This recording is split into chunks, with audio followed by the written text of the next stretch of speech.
जी बेटा अस्सलाम वालेकुम। बेटा we are solving question number 51 kinematics topicals के। हमने फर्स्ट 50 एमसीक्यू जो थे वो पहली वीडियोस के अंदर सोल्व कर लिए हुए थे। अभी हम 51 से हम स्टार्ट करते हैं। बेटा the diagram shows a firework rocket. The diagram shows a firework rocket. Okay, ये रॉकेट है बेटा। रॉकेट मूव कर रहा है in the direction of Q. So एक अपवर्ड फोर्स लग रही है ये वाली क्यू, एक अपवर्ड फोर्स है पी, एक डाउनवर्ड फोर्स है आर एंड एस, ये भी कोई फोर्स है। आगे लिखा गया हुआ है as the rocket flies through the air. Okay, when the rocket is fired तो एयर है अंदर। Yes, there is air resistance. Okay, three forces act on it. बेटा there are three forces act on it. वैसे यहाँ पे चार forces act कर रही हैं, पता आपको? 1 2 3 4, थ्री नहीं है। चलिए आगे रीड करते हैं। These forces are weight, thrust and air resistance. Okay, what are the three forces? हमने तीन फोर्सेस बतानी है बेटा। थ्रस्ट बताना है, एयर रेजिस्टेंस बतानी है और हमने वेट बताना है। यहाँ पे बेटा एक चीज़ देखिएगा, रॉकेट जो है ना, रॉकेट इज़ फ्लाइंग और rocket is moving in this direction. Rocket ऐसे स्लैंटिंग लाइन में मूव कर रहे हैं ना। This rocket is moving in the direction of Q. यहाँ तक बात क्लियर होगी? अच्छा, यहाँ पे एक चीज़ मैं आपको बताना चाह रहा हूँ, व्हाट इज़ थ्रस्ट? थ्रस्ट क्या होता है? What is thrust? बेटा thrust is the forward force. Thrust is the forward force generated by any engine और by any propeller is called thrust. जो गाड़ी का engine, for example we have this car, तो गाड़ी बेटा अगर राइट साइड पे मूव कर रही है तो गाड़ी का डायरेक्शन ऑफ मोशन भी राइट साइड पे है और गाड़ी का इंजन जो फोर्स लगा रहा है वो भी राइट साइड पे है। जो ये गाड़ी का इंजन फोर्स लगाता है ना, उसको हम थ्रस्ट बोलते हैं। यहाँ तक बात क्लियर होगी? उसके बाद एक चीज़ हमेशा याद रखिएगा, thrust, I am not talking about the up thrust here, I am talking about the thrust only. ये वाला थ्रस्ट जो है ना, थ्रस्ट ये इंजन की फोर्स होती है और ये वाला थ्रस्ट हमेशा एक्ट करता है opposite to the air resistance. हमेशा ऐसे ही होता है, स्पेशली इन एनी एरोप्लेन और in any rocket. Thrust force is always opposite to the air resistance और एनी ड्रैग। यहाँ तक बात क्लियर होगी? और इसी तरह जो आपके पास वेट होता है ना, वेट किसी भी फ्लाइंग चीज़ का, फॉर एग्ज़ाम्पल आप ऐसे सोच सकते हो कि अगर एक आपके पास एरोप्लेन है या कोई भी रॉकेट है, तो इस रॉकेट का वेट तो हमेशा डाउनवर्ड ही एक्ट करेगा ना। Weight is the vertical downward force, वो हमेशा डाउनवर्ड एक्ट करती है और करती भी आपको पता है सेंटर ऑफ ग्रेविटी पे एक्ट करता है। यहाँ तक बात क्लियर होगी? ओके, अच्छा अब इस एमसीक्यूज़ को रीड करते हैं। बेटा एक चीज़ देखो, this rocket is moving in the direction of Q. Q के डायरेक्शन में जा रहा है। सो क्यू आपका क्या होगा? Thrust, the forward force created by the engine of rocket.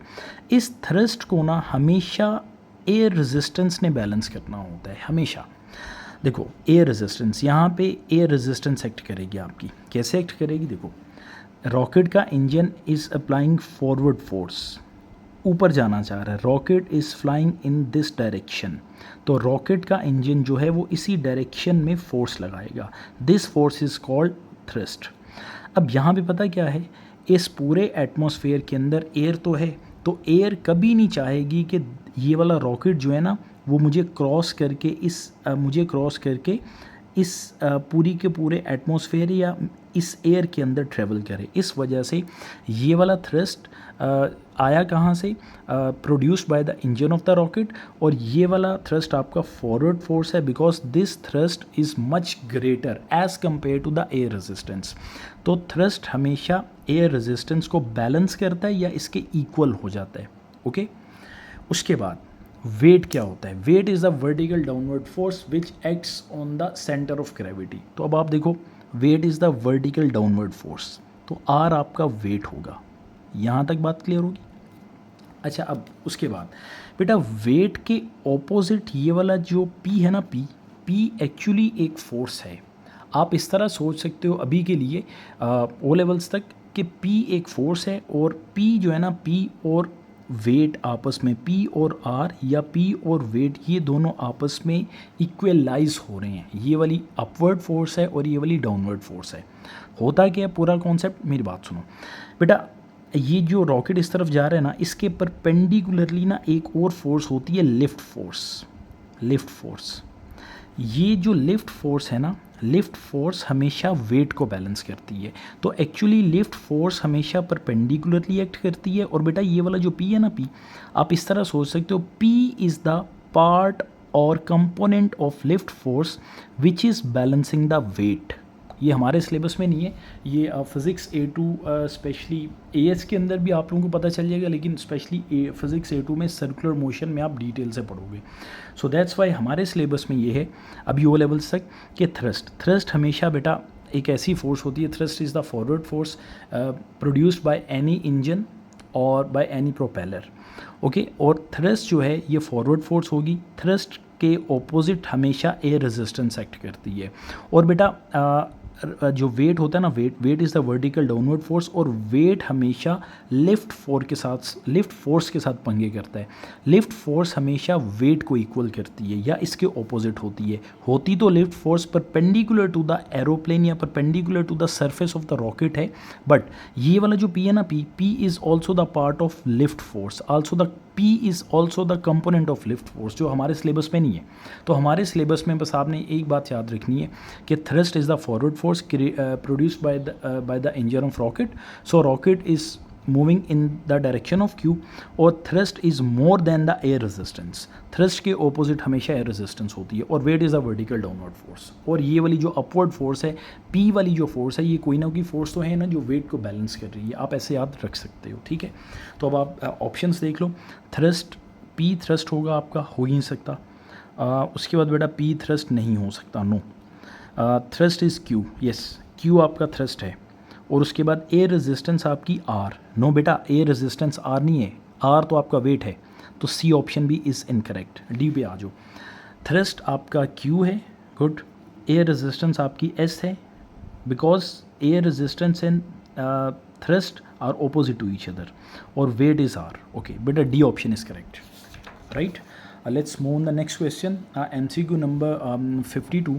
The speed time graph for a falling skydiver is shown below. As he falls, the skydiver spreads out his arms and legs and then opens his parachute. Which part of the graph shows the skydiver falling with the terminal velocity?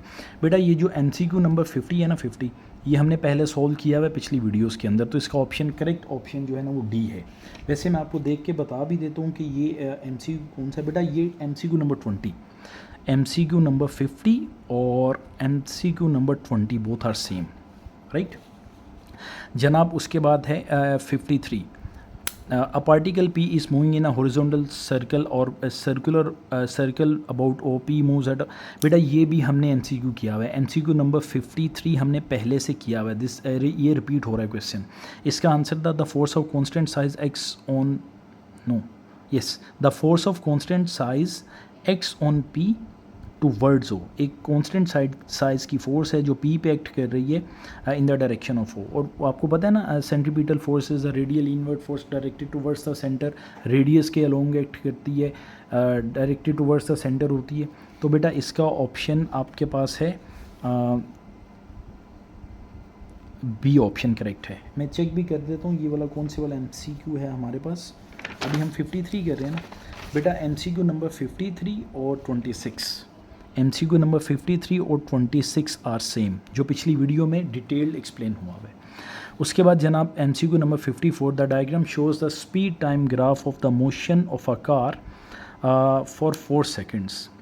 बेटा आपको speed time graph given है 4 seconds का। What is the distance travelled by the car in the 4 seconds. 4 seconds में गाड़ी ने कितना distance travel किया है वो हमने कैलकुलेट करना है। तो बेटा स्पीड टाइम ग्राफ का जो एरिया अंडर द ग्राफ होता है, एरिया अंडर द ग्राफ होता है, वो किसके इक्वल होता है, डिस्टेंस के इक्वल होता है। तो आप ऐसे भी सोच सकते हो कि area is equals to speed जो y एक्सिस पे है मल्टीप्लाई टाइम जो आपके पास x एक्सिस पे है। तो स्पीड का मतलब होता है metre per second multiply seconds, time का मतलब होता है सेकंड, सेकंड की पावर 1 होती है, +1। तो बेटा ये दोनों कैंसिल आउट हो जाते हैं और आपके पास मीटर्स आ जाता है, राइट। उसके बाद जनाब आप ये सॉल्व कर सकते हो। आपको पता नहीं ये ट्रेपीजियम भी बन रहा है आपके पास, ट्रेपीजियम, ये ट्रेपीजियम बन रहा है। ट्रेपीजियम का फार्मूला क्या होता है? Area is area of trapezium. बेटा एरिया ऑफ ट्रेपीजियम, ट्रेपीजियम का मतलब होता है 1/2 into parallel side 1 plus parallel side 2 multiply by height, right. और उसके बाद देखिएगा half into what is parallel side 1। बेटा इन दोनों साइड्स में से जोन सी मर्जी साइड को 1 बोल दो। तो सपोज़ करो मैं इसको साइड नंबर 1 बोल रहा हूँ, इसको मैं साइड नंबर 2 बोल रहा हूँ। अब देखो हाफ इंटू पैरेलल साइड 1 क्या है आपके पास 4 plus what is the length of parallel side 2, it should be 1। बेटा 1 है ना, 1, ये देखो ये 1 है 1, तो यहाँ पे मैं 1 लिख दूंगा into height. Height is always perpendicular, height is always perpendicular between the sides. तो यहाँ पे देखो हाइट क्या है आपके पास 10। इसे सॉल्व कर लो आप लोग, 1/2 इंटू 5 इंटू 10, 2 1 ज़ार 2, 2 5 ज़ार 10 एंड 5 5 ज़ार 25। सो बेटा 25 metre distance travelled by a car, 25 metre. जिस बच्चे को ट्रेपीजियम का फॉर्मूला नहीं आता वो ऐसे भी कर सकता है। देखो बेटा ये आपके पास एक रेक्टेंगल बन रहा है ना, this is the rectangle, this is the triangle. तो यहाँ पे अब आप देखो what is the area of this rectangle, 10 1 ज़ार, देखो 10 1 ज़ार 10, तो ये आपके पास 10 मीटर्स आ गया। What is the area of this triangle, तो आप क्या करोगे हाफ इंटू बेस कितनी है 4 में से 1 को, बेटा 4 में से 1 को माइनस कर दो, you will gate 3। Half into base into height कितनी है बेटा आपके पास 10। सो आपके पास आ जाएगा 2 1 ज़ार 2, 2 5 ज़ार 10, 5 3 ज़ार 15, 15 मीटर्स। तो 15 metre plus 10 metre you will get 25। तो in both phase you will get your the same answer. जनाब MCQ number 55, an object moves from P to Q in 10 seconds with uniform acceleration। Okay, एक object है जो P से Q तक जा रहा है 10 सेकंड्स के अंदर। वेलोसिटी उसकी P पे क्या थी 5 मीटर पर सेकंड बेटा, और वेलोसिटी एट Q क्या थी 12 मीटर पर सेकंड। ये आप ऐसे सोच सकते हो, ये आपके पास P है और ये आपके पास Q है। P पे बेटा वेलोसिटी, P पे ऑब्वियसली एक ऑब्जेक्ट P to Q गया ना, P से Q तक गया, तो ये आपकी इनिशियल वेलोसिटी होगी 5 मीटर पर सेकंड और फाइनल वेलोसिटी इसकी होगी आपके पास जो Q पे होगी 12 मीटर पर सेकंड। और बेटा कितने टाइम में उसकी स्पीड 5 मीटर पर सेकंड से 12 मीटर पर सेकंड हुई, इन 10 सेकंड्स, इन 10 सेकंड्स। तो एक्सेलरेशन क्या होता है, change in velocity per unit time. तो बेटा final velocity minus initial velocity, 12 में से 5 को माइनस कर दो, you will get 7, 7 divided by time कितना था 10, so you will get 0.7 metre per second square is your acceleration. और यूनिफॉर्मली मूव कर रहे हैं, हमारे सिलेबस में वैसे है भी यूनिफॉर्म एक्सेलरेशन की ही डिस्क्रिप्शन, ठीक है। उसके बाद जनाब नेक्स्ट MCQ है हमारे पास, MCQ नंबर 56 नज़र आ रहा है यहाँ पे, yes. The graph shows how the height of an object above the ground change with time. बेटा हाइट अबव द ग्राउंड और height time graph. Height above the ground का मतलब ये है कि डिस्टेंस, डिस्टेंस ही होता है ना height. So distance time graph आपको गिवन है। What is the terminal velocity, वो टर्मिनल वेलोसिटी पूछ रहा है आपसे। ओके, अब बेटा एक चीज़ देखिएगा, हाइट अबव द ग्राउंड, इसका मतलब ये हुआ कि 0 सेकेंड्स हाइट पे टाइम कितना है 0 सेकेंड, और हाइट कितनी है डिस्टेंस कितना है ग्राउंड से आपका 4 मीटर। आप ऐसे सोच सकते हो बेटा कि आपके पास एक ऑब्जेक्ट है, एक बॉल हो सकती है, ये आपका ग्राउंड है, ग्राउंड, ठीक है। तो ग्राउंड से लेके from the ground till this object आपकी हाइट कितनी थी टोटल 4 मीटर्स। अब हुआ क्या, जब बेटा हाइट आपकी, जब ये वाला ऑब्जेक्ट या बॉल आपका कितने डिस्टेंस पे पड़ा हुआ है 4 मीटर के ऊपर पड़ा हुआ है, तो यहाँ पे आपके पास टाइम कितना आ रहा है 0 सेकेंड्स। ओके, उसके बाद देखो बेटा जैसे जैसे हाइट आपकी रिड्यूस हो रही है, मतलब हाइट आपकी 4 मीटर के बाद यहाँ पे 3 मीटर पे आएगी ना, फिर आपकी हाइट 2 मीटर पे आएगी, बॉल आपका नीचे आता जाएगा, नीचे आता जाएगा। सो ये वाला बॉल 4 मीटर से 3.5 मीटर, 3 मीटर 3.5 मीटर, 2 मीटर, फिर 2.5 मीटर, फिर आएगा 1.5 मीटर एंड ठक आके ग्राउंड को हिट करेगा, ऐसे ही होगा ना। तो अभी बॉल आपका 4 मीटर हाइट पे पड़ा हुआ था। एक चीज़ यहाँ पे देखिएगा बेटा, डिस्टेंस टाइम ग्राफ की जो स्लोप होती है वो किसके इक्वल होती है? डिस्टेंस टाइम ग्राफ की, अब आप देखो डिस्टेंस टाइम ग्राफ की जो ये स्लोप होती है वो किसके इक्वल होती है? स्पीड के इक्वल होती है। आप सबको पता है स्पीड के इक्वल। इसका मतलब ये हुआ कि यहाँ पे बेटा देखो, ये जो फर्स्ट टू स्मॉल बॉक्सेस हैं, दीज आर फर्स्ट टू, यहाँ पे ऑलमोस्ट आपका फ्लैट रोड है, मतलब यहाँ पे आपकी स्लोप क्या है? ज़ीरो। इसका मतलब ये हुआ कि स्पीड भी क्या होगी? ज़ीरो। बात क्लियर होगी? उसके बाद देखो आपकी इस पॉइंट से लेके ऑलमोस्ट इस पैच तक, ये वाला पैच, ये वाला बेटा दिस वन, यहाँ तक देखो उतराई है ना, उतराई का मतलब क्या होता है? नेगेटिव, और स्ट्रेट लाइन नहीं है तो नेगेटिव नॉन यूनिफॉर्म स्लोप। तो नेगेटिव नॉन यूनिफॉर्म, या आप ऐसे भी सोच सकते हो नॉन यूनिफॉर्म स्लोप का मतलब क्या होता है कि नॉन यूनिफॉर्म स्पीड। यहाँ पे स्पीड आपकी नॉन यूनिफॉर्म है। नॉन यूनिफॉर्म का मतलब ये होता है कि फोर्सेस आर नॉट बैलेंस्ड। बात क्लियर होगी ना। और जैसे ही आप सोचो इस पॉइंट से लेके from A point till this last point B, आपकी ये स्ट्रेट लाइन है। तो डिस्टेंस टाइम ग्राफ की ये वाली जो स्लोप है वो क्या है? ये वाली स्लोप उतराई तो है, नेगेटिव तो है, ओके, लेकिन ये कांस्टेंट है ना, कांस्टेंट स्लोप है, कांस्टेंट स्लोप है, या आप ये बोल सकते हो ये आपकी यूनिफॉर्म स्लोप है। तो यूनिफॉर्म स्लोप का मतलब क्या होता है? Uniform speed. तो बेटा यूनिफॉर्म स्पीड को ही हम बोलते हैं ना टर्मिनल स्पीड या टर्मिनल वेलोसिटी, एक ही बात है। बात क्लियर होगी? हमने क्या बताना है, what is the terminal velocity.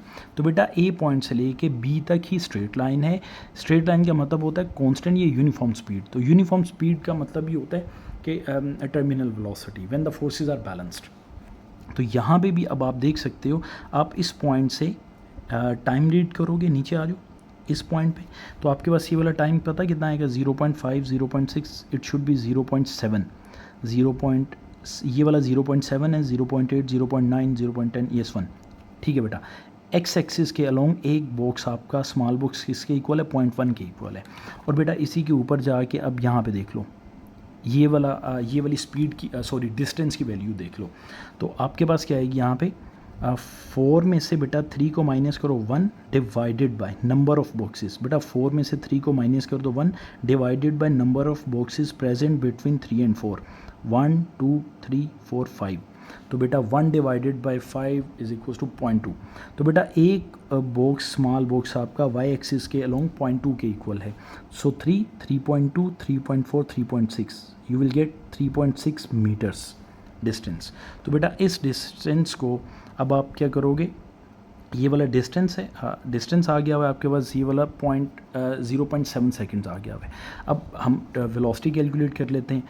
तो बेटा सिंपल सी बात ये है कि आपके पास डिस्टेंस आ रहा है 3.6 मीटर्स, ये वाला जब से टर्मिनल वेलोसिटी स्टार्ट हुई, इसको डिवाइडेड बाई कर दो टाइम 0.7 और 2.5। बेटा 2.5 में से 0.7 को माइनस करो, 2.5 minus 0.7 seconds, you will gate 1.8 seconds. अब बेटा इन्हें डिवाइड कर दो, सो you will get 3.6 divided by 1.8, आपके पास है 2। तो बेटा 2 metre per second, 2 metre per second ये आपकी टर्मिनल वेलोसिटी होगी। ये पूरी टर्मिनल वेलोसिटी कि ऑब्जेक्ट आपका ए पॉइंट से बी पॉइंट तक 2 मीटर पर सेकेंड से यूनिफॉर्म स्पीड से ट्रैवल करता करता नीचे आ रहा था। Now we have next MCQ 57. The graph shows how the speed of a car traveling in a straight line changes with time. Which section shows the largest acceleration? बेटा simple सी बात है, स्पीड टाइम ग्राफ की जो slope या gradient होता है वो किसके इक्वल होता है? एक्सेलरेशन के इक्वल होता है। Acceleration is equals to slope in speed time graph. So बेटा यहाँ पे देखो स्पीड टाइम ग्राफ में this is a flat road, no चढ़ाई नो उतराई, सो फ्लैट रोड। इसका मतलब ये है कि ज़ीरो स्लोप। ज़ीरो स्लोप का मतलब ये हुआ कि ज़ीरो एक्सेलरेशन। यहाँ तक बात क्लियर होगी? ये बेटा इसकी बात कर रहा हूँ मैं, इस लाइन की। उसके बाद देखो यहाँ पे देखो ए पॉइंट के ऊपर, बेटा ए पॉइंट के ऊपर देखो इस पूरे ग्राफ में ए पॉइंट जो है ना आपका, यहाँ पे स्ट्रेट लाइन है, स्ट्रेट लाइन का ये ए पॉइंट आपका मतलब इस पॉइंट से ऊपर तक जा रहा है ना, ये आपका यहाँ से स्टार्ट हो रहा है इस पॉइंट से और यहाँ तक जा रहा है। लेट से ये आपके पास कोई एक्स पॉइंट है, तो एस से स्टार्ट हो के एक्स तक जा रहा है इंक्रीज़।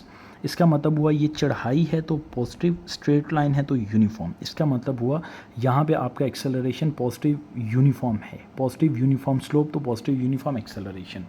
अच्छा, स्पीड टाइम ग्राफ गिवन था बेटा, हमने बताना था which section has the largest acceleration. Largest acceleration का मतलब ये है कि जोन सी सबसे ज़्यादा स्लोप होगी वहाँ जहाँ पे सबसे ज़्यादा स्लोप होगी वहाँ पे सबसे ज़्यादा एक्सेलरेशन होगा। इसका मतलब ये हुआ ए पॉइंट पे स्टीपनेस सबसे ज़्यादा है, फिर फ्लैट रोड है, फिर स्लाइटली स्टीपनेस है, फिर फ्लैट रोड है, और ये तो बेटा उतराई है ना, यहाँ पे डिसलरेशन हो रहा है। यहाँ तक बात क्लियर होगी। और वैसे भी अब आप देख लो बेटा, ए की स्टीपनेस ज़्यादा है, बी की ज़्यादा है, सी की ज़्यादा है या डी की ज़्यादा है, तो बेटा A is much steeper as compare to B, C and D.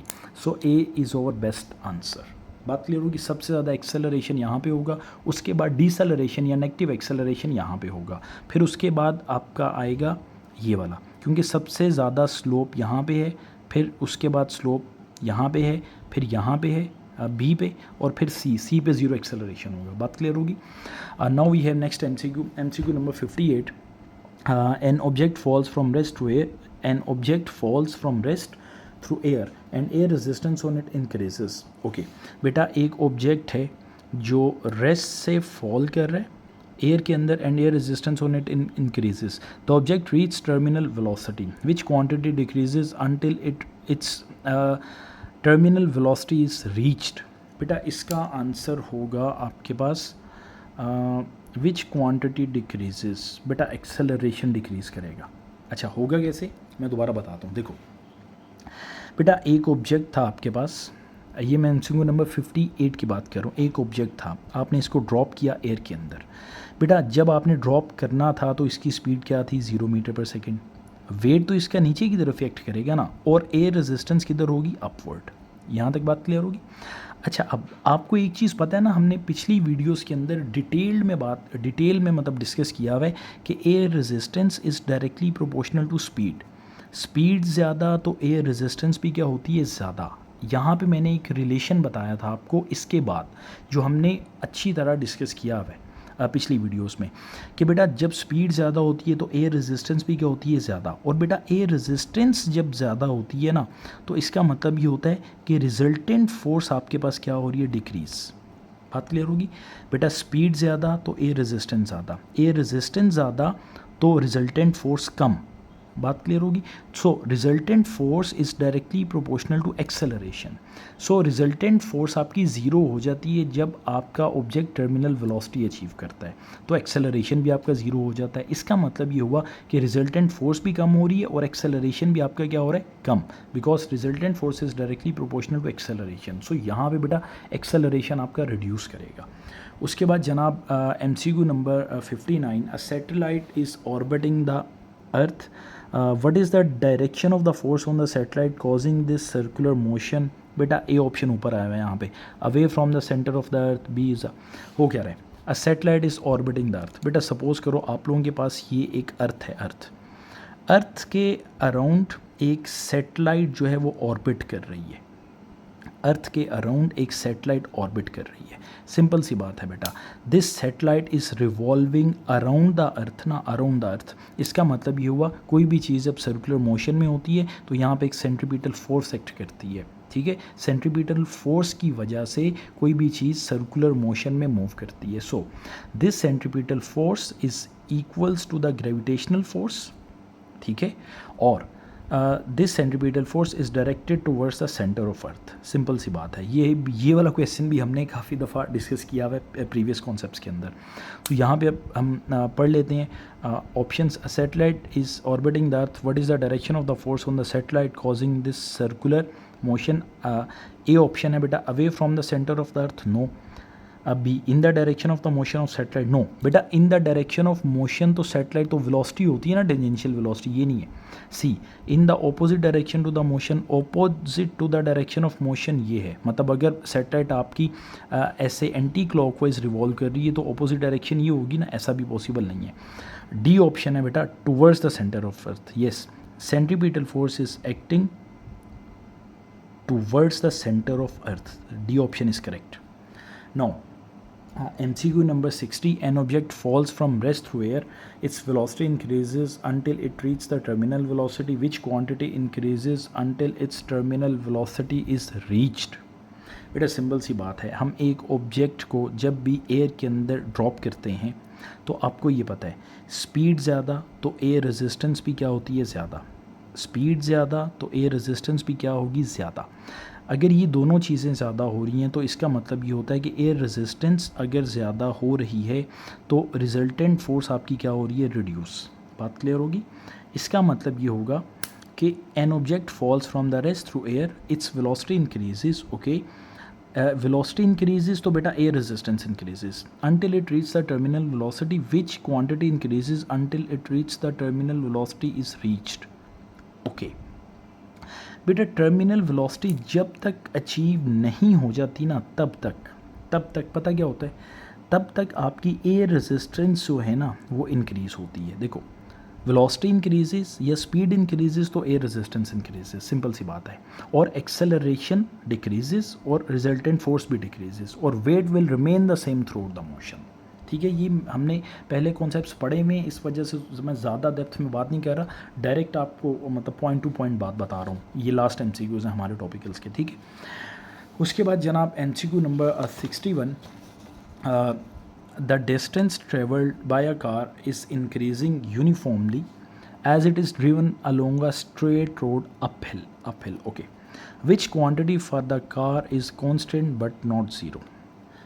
बेटा एक चीज़ देखो, the distance travelled by the car is increasing uniformly, इसका मतलब ये है कि एक गाड़ी है जो एक अपहिल रोड है उसके ऊपर ट्रेवल कर रही है, and the distance travelled by the car is increasing uniformly, okay.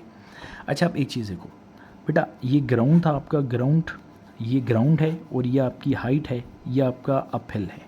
यहाँ पे एक गाड़ी मूव कर रही है अपवर्ड, गाड़ी एक मूव कर रही है बेटा अपवर्ड। अब यहाँ पे होगा क्या, डिस्टेंस टाइम ग्राफ आपको गिवन है, विच quantity for the car is constant, गाड़ी के लिए कौन सी क्वांटिटी कांस्टेंट रहनी चाहिए बट नॉट ज़ीरो, ज़ीरो नहीं होगी, ओके।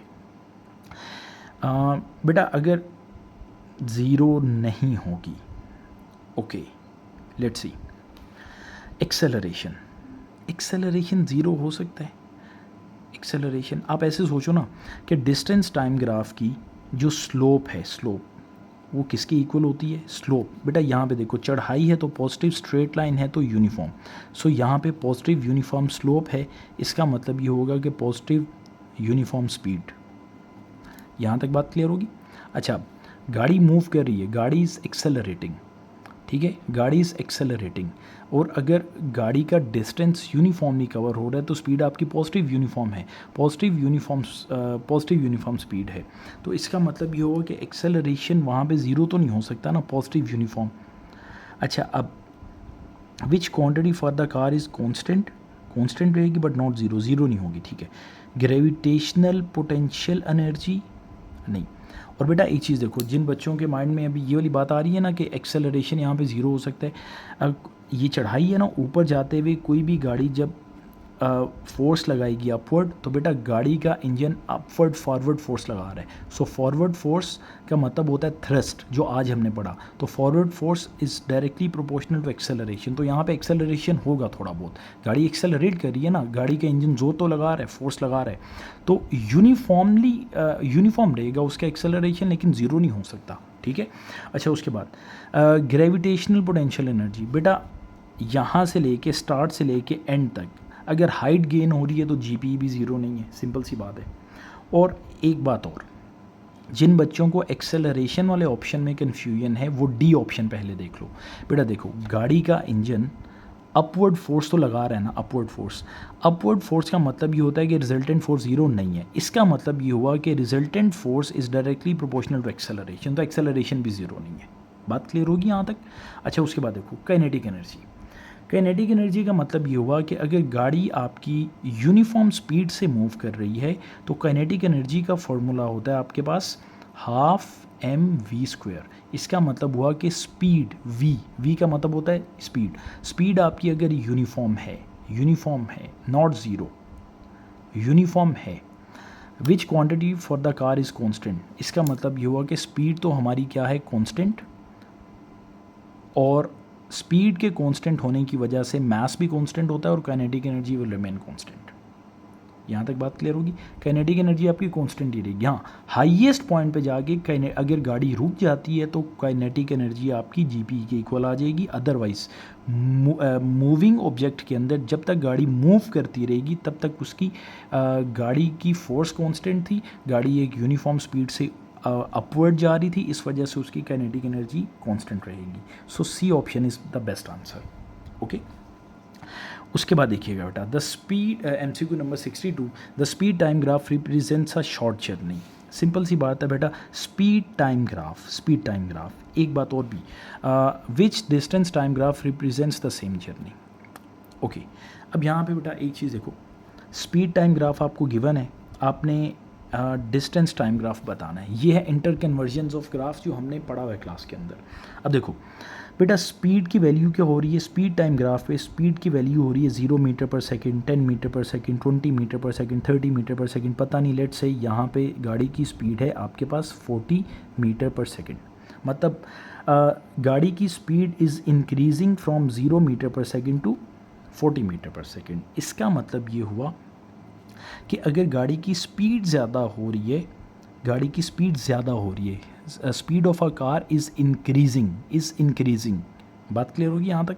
अच्छा, अब which distance time graph represents the same journey. Simple सी बात है बेटा, यहाँ पे देखो मैं डी ऑप्शन से सिलेक्ट करता हूँ। डिस्टेंस टाइम ग्राफ की जो स्लोप होती है ना आपके पास, वो किसके इक्वल होती है, स्पीड के इक्वल होती है। तो सिंपल सी बात है, अगर डिस्टेंस टाइम ग्राफ की स्लोप ज़ीरो तो स्पीड भी क्या होगी, ज़ीरो। लेकिन आपके ऑप्शन के अंदर देखो स्पीड क्या कर रही है, इंक्रीज़ हो रही है, स्पीड ज़ीरो नहीं है, इंक्रीज़ हो रही है। उसके बाद देखो, so D option is incorrect. C option पे आ जाओ। सी ऑप्शन पे बेटा देखो, डिस्टेंस टाइम ग्राफ की जो स्लोप होती है, वो किसके इक्वल होती है, स्पीड के। अच्छा, अब यहाँ पे देखो, चढ़ाई है तो पॉजिटिव, स्ट्रेट लाइन है तो यूनिफॉर्म।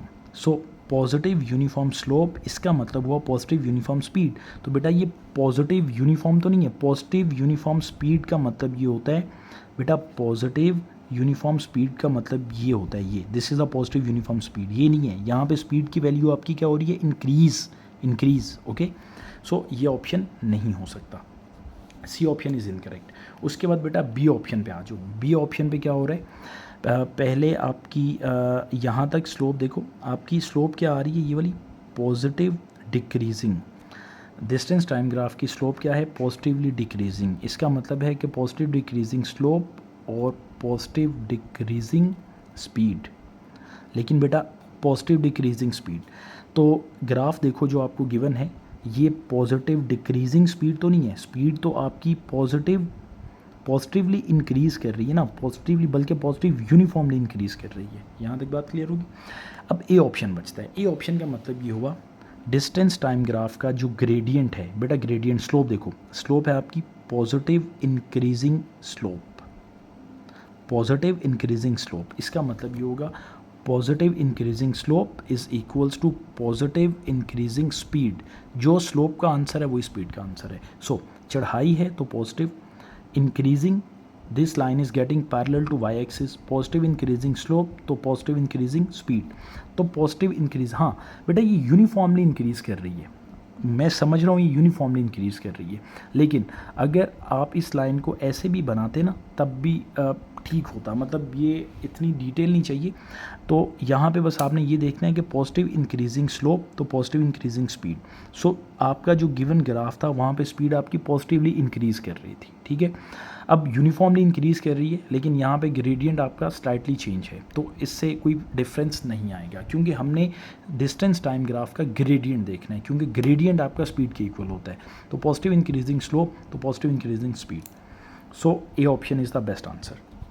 उसके बाद जनाब MCQ number 63, a boy sits on a playground around about carousel जो भी लिखा हुआ है, the roundabout carries about the point anticlockwise circle and this is okay. बेटा इसमें हो क्या रहा है, एक बच्चा यहाँ पे बैठा हुआ है, एक बॉय है and it is moving in anti clock wise direction, ठीक है। और जब कोई भी चीज़ बेटा सर्कुलर मोशन में होती है तो उस पर एक ही फोर्स होती है, सेंट्रीपिटल फोर्स, जो क्या करती है, directed towards the centre of circle act करती है एंड और रेडियस के अलोंग होती है, ठीक है। अब ऑप्शंस पढ़ लेते हैं, ये वाला कॉन्सेप्ट भी हमने काफ़ी दफ़ा किया हुआ है। Which describes the resultant force on the boy, ठीक है।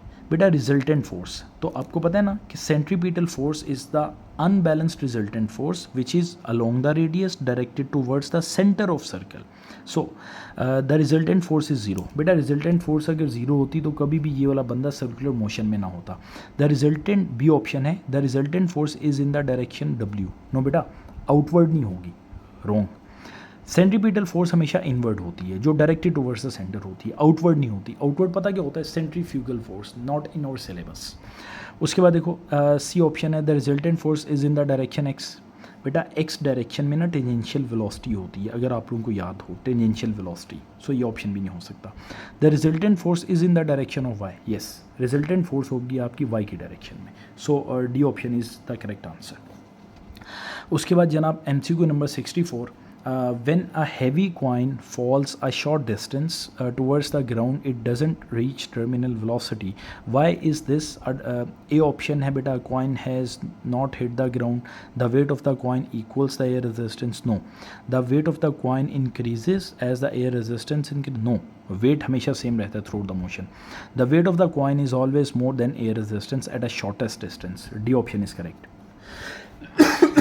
बेटा इस MCQ के अंदर देखो, सपोज़ करो ये आप लोगों के पास एक ग्राउंड है और एक शॉर्ट डिस्टेंस के ऊपर, एक शॉर्ट हाइट के ऊपर यहाँ पे एक कॉइन है जो फॉल करता है। बेटा कॉइन का वेट ना हमेशा, देखो ये हाइट है, स्मॉल हाइट है, इतनी ज़्यादा वर्टिकल हाइट नहीं है, ये ग्राउंड है। अब अगर आप कॉइन को ड्रॉप करोगे ना तो वेट नीचे की तरफ एक्ट करेगा डाउनवर्ड, और एयर रेजिस्टेंस की तरफ एक्ट करेगी अपवर्ड। तो एयर रेजिस्टेंस तो है ना, लेकिन बेटा यहाँ पे एयर रेजिस्टेंस की वैल्यू ना इतनी नेग्लिजिबल होती है कि वो इस कॉइन के वेट को मतलब कोई एक्सपीरियंस ही नहीं होता। मतलब the weight of the coin is much larger as compare to the value of air resistance at the shortest height. So almost negligible होती है एयर रेजिस्टेंस की वैल्यू at a shortest height as compare to the weight of the coin. Okay, so the weight of the coin is always more than the air resistance, more नहीं, काफ़ी ज़्यादा, much more. So D option is correct. बेटा बिल्कुल इसी concept का एक MCQ था heavy steel ball का, हमने किया था वो MCQ, हमने पिछली वीडियो के अंदर बेटा सोल्व किया हुआ है। A heavy steel ball is dropped, इस टाइप का एक MCQ था, वो भी सेम इसी कॉन्सेप्ट पे है, मैंने काफ़ी ज़्यादा डिस्क्राइब किया है उसको, देख लीजिएगा प्लीज़, ठीक है। उसके बाद जनाब a student walks at a constant speed, he takes 100 seconds to walk 160 paces, the length of each pace is 0.80 metre, how far does the student walk in 50 seconds. बेटा इसको आप ऐसे सोच सकते हो कि पेसेस, MCQ नंबर 65 बेटा, pieces versus time, ठीक है। बेटा 160 पेसेस वो कवर करता है कितने टाइम के अंदर, 100 सेकंड्स के अंदर। बात क्लियर होगी, इसका मतलब ये हुआ कि वो 1 पेस कितने टाइम में करेगा, x। अब आप इसको सोल्व कर लो, x is equals to 100 divided by 60, बेटा 100 divided by 160, sorry, so you will get 100 divided by 160, you will get 0.625 seconds. इसका मतलब ये हुआ कि एक स्टूडेंट है जो 0.5 सेकेंड्स के अंदर 1 पेस कवर करता है। और बेटा एक स्टूडेंट जो है वो एक स्टूडेंट बेटा 0.625 सेकेंड्स के अंदर एक पेस कवर करता है, और एक पेस का डिस्टेंस कितना है, इधर गिवन था, the length of each pace is 0.80 metre. इसका मतलब ये हुआ कि बेटा आप यहाँ पे रेशो बना सकते हो टाइम की और यहाँ पे लेंथ ऑफ ईच पेस की। तो आप यहाँ पे कर लो, टाइम है आपके पास और यहाँ पे है आपके पास लेंथ ऑफ ईच पेस। तो लेंथ ऑफ ईच पेस है आपके पास यहाँ पे और टाइम। बेटा एक स्टूडेंट 0.625 सेकेंड्स के अंदर 0.80 मीटर डिस्टेंस कवर करता है, ठीक है। और how far does the student walk in 50 seconds, बेटा वो 50 सेकेंड्स के अंदर कितना डिस्टेंस ट्रेवल करेगा, ठीक है। सो आप कर सकते हो इसको, x is equals to 50 into 0.80, 50 into 0.80 बेटा 40 और divided by 0.625, divided by 0.625 you will get 64। बेटा इसको आप ऐसे कर सकते हो ना, cross multiply, 50 into 0.80 you will get 40 divided by 0.625 so you will get 64 metre distance. So our A option is correct. उसके बाद जनाब नेक्स्ट एमसीक्यू देखिएगा, a student drops from rest a table tennis ball in air, what happens to the velocity and to the acceleration of the ball during the first few seconds after release।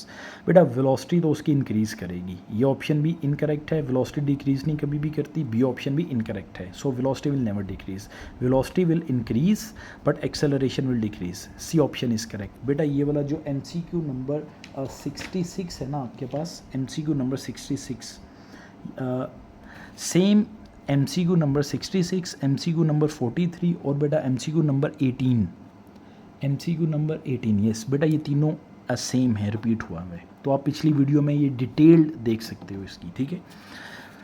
उसके बाद जनाब वही है MCQ number 67, MCQ number 67, a cyclist takes a ride lasting 25 seconds. The diagram shows how her distance traveled from the starting position varies with time। बेटा distance time graph given है आपको। What is her average speed for the whole ride? Whole ride के लिए बेटा average speed बतानी है। तो average speed का मतलब आपके पास क्या होता है, total distance divided by total time, simple सी बात है। तो जनाब यहाँ पे अब आप देख सकते हो कि टोटल डिस्टेंस आपके पास कितना है, 150 ना, और डिवाइडेड बाय 25। तो इसको डिवाइड करके आंसर देख लेते हैं, 150 divided by 25 you will get 6, बेटा 6 metre per second, 6 metre per second is your answer. Average speed निकालनी थी बेटा। एवरेज स्पीड का मतलब होता है total distance cover divided by total time, या आप S is equals to VT से भी कर सकते थे इसको, ठीक है। अच्छा उसके बाद देखिएगा MCQ number 68, a car begins to move its speeds up until it reach a constant speed, it continues to travel at this constant speed for the rest of the journey, what happens to the acceleration and what happens to the velocity of the car during this journey. बेटा यहाँ पे both acceleration and velocity will change, yes ये option is correct. और बेटा एक और बात भी बता दूं मैं, MCQ नंबर 68 जो हमारा MCQ नंबर 68 है बेटा, MCQ number 68 and MCQ number 48 बेटा बोथ आर सेम रिपीटेड, ठीक है। ये वाला MCQ एक और जगह पे भी रिपीट हुआ है, वो मैंने इस टॉपिकल में ऐड नहीं किया हुआ। सो 48 वाला MCQ सोल्व करते हुए ना मैं काफ़ी डिटेल में गया था, तो इसका ऑप्शन ए है, दोनों चीज़ें चेंज होती हैं, आप वहाँ से भी देख सकते हो। लेकिन जिन बच्चों ने 48 वाला किया हुआ है वो समझ के होंगे इसको देख के, ठीक है। उसके बाद जनाब आपके पास है MCQ number 69, a metal ball, बेटा हमने अभी MCQ नंबर 68 किया हुआ है ना, ठीक है। उसके बाद है MCQ number 69, a metal ball of mass 0.30 kg and weight 3 Newton is held so that it is below the surface of oil. It experiences an upwards force of 0.30 Newton। ठीक है बेटा, एक सरफेस ऑफ ऑयल है, surface of oil, उसके नीचे से हमने एक बॉल को ड्रॉप किए, अपवर्ड फोर्स लग रही है 0.30 न्यूटन और डाउनवर्ड वेट है इसका 3.0 न्यूटन। हमने क्या बताना है, when the ball is released what is it's initial acceleration, acceleration बताना है। तो बेटा मसले ही कोई नहीं है। देखो जब आप किसी भी चीज़ को हमने लास्ट टाइम एक बेटा क्वेश्चन किया था सिलेंडर वाला, जिसके अंदर एक सिलेंडर था and this cylinder is filled with oil, तो हमने एक बॉल को ड्रॉप किया था, तो वेट तो इसका नीचे की तरफ एक्ट करेगा और बॉल आके ठक जाके नीचे हिट करता है यहाँ पे सरफेस ऑफ सिलेंडर पे, ठीक है।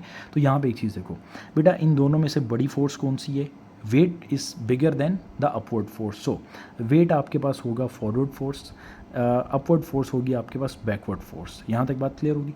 सो बेटा according to F is equals to ma, forward force minus backward force is equals to ma। तो फॉरवर्ड फोर्स कितनी है 3.0 माइनस बैकवर्ड फोर्स कितनी है बेटा 0.30 newtons is equals to mass कितना है बेटा 0.30 kg। मैस कितना है 0.30 kg इंटू एक्सेलरेशन। यहाँ तक बात क्लियर होगी।